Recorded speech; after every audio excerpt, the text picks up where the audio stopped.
Hey guys, welcome back. Good morning. We have a new leaks and you could have seen it yourself. We have the upcoming selection pack Wings of the Guardian, and with this upcoming selection pack we obviously have the last big archetype leaped, and no big surprise here. I knew that we were getting this basically. This is what I talked about. This is what I predicted.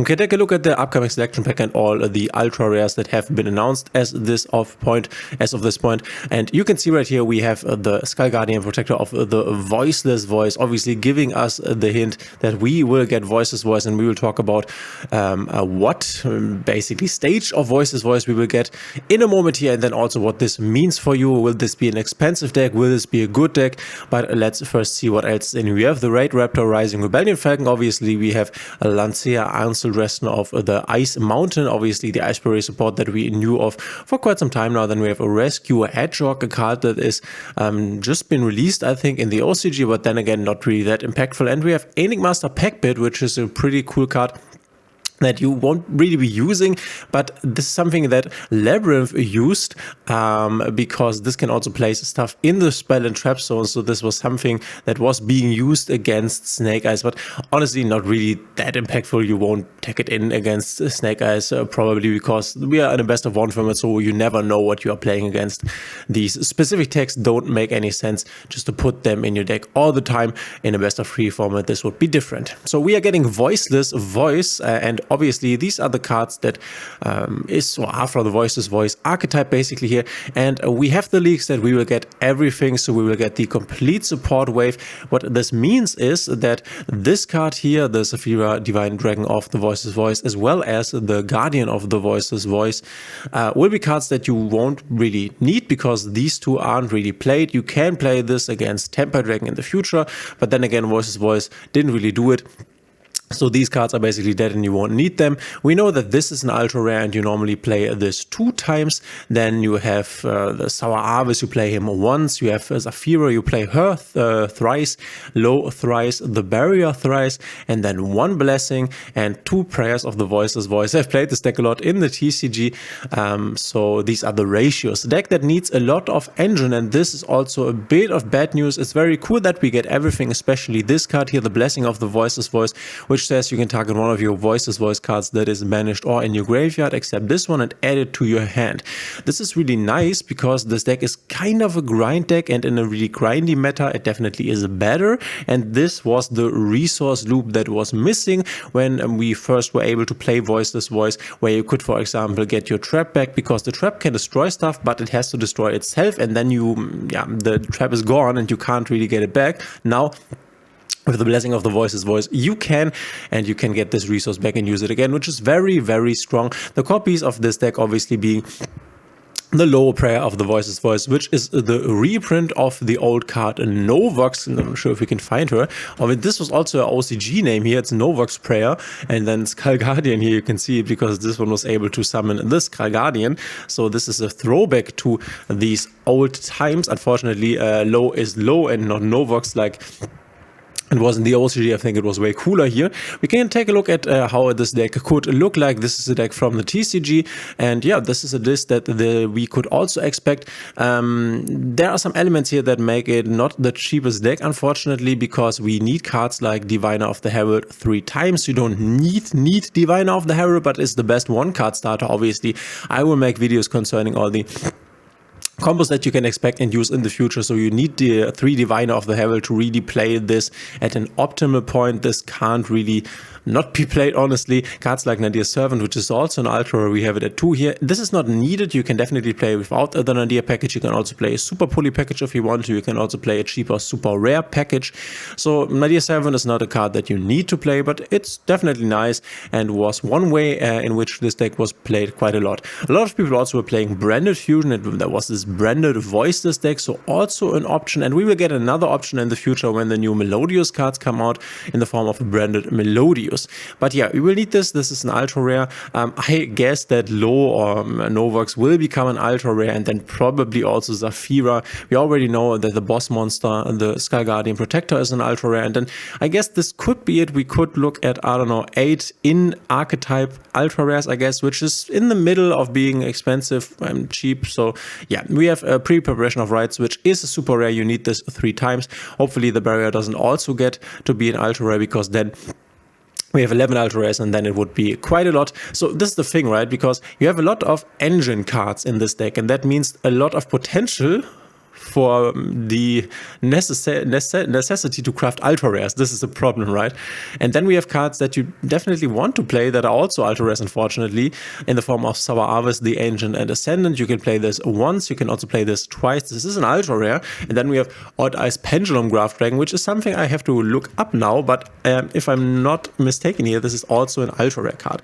This is the card that you don't need to play. This is a spell negate that you can play instead of, and it is an ultra rare here, that you can play instead of the Sour Harvest, but you will definitely need to play a combination, or you most likely will play a combination of either 1 Sour Harvest and 1 Odd Eyes, or you will play 2 Sour Harvest. Sour Harvest being very nice. You can also summon him here, because we can summon a Light Dragon or Light Warrior monsters. This is the Light Warrior monster, this is the Light Dragon, and this can then bounce back to your hand to negate an inherent special summon. Inherent special summon being a special summon from the extra deck, or a Dia Bellstar coming to the field, or a Kashtira, Fenrir, Unicorn, and so on. And then when this card is in your hand, you can also discard this, and this then protects a card that is targeted on your fields. For example, you have your low, and low activates, and then your opponent imperms the low, and then you could discard this card to protect the low. So this is why we want this card.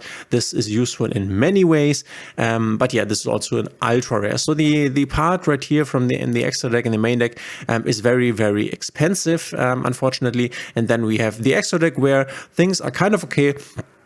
We have some staples that we are going to use here. You can play this Almirage Secure Gardener combo. That is a nice combo in combination with the Blessing of the Voiceless. But as I already said, I will make videos about this in the future. I think a lot of people are hyped for this deck. By the way, let me know in the comments, how hyped are you? I know that this is one of the fan favorites, and I'm also very happy that this deck is coming. Not quite sure whether I will pick this up, because, spoiler alert, this will not be the most meta-relevant deck, but this will be the most meta-relevant deck from the new pack coming, that's for sure. And with a big like gap to all the other decks, in my opinion, I think we will see a lot of this deck on the ladder, because people are very hyped. It's a very easy deck, it's a very cool deck, and it's really the strongest ritual deck that you can play at this moment. By the way, if you like my videos, please consider subscribing, hitting a thumbs up, and the notification bell. This would help out a lot. Thank you guys. So this being the strongest visual deck in the current meta, I think we will see it a lot. The artworks are really cool. I expect Skull Guardian to have a really cool animation. I'm really happy that we get this deck.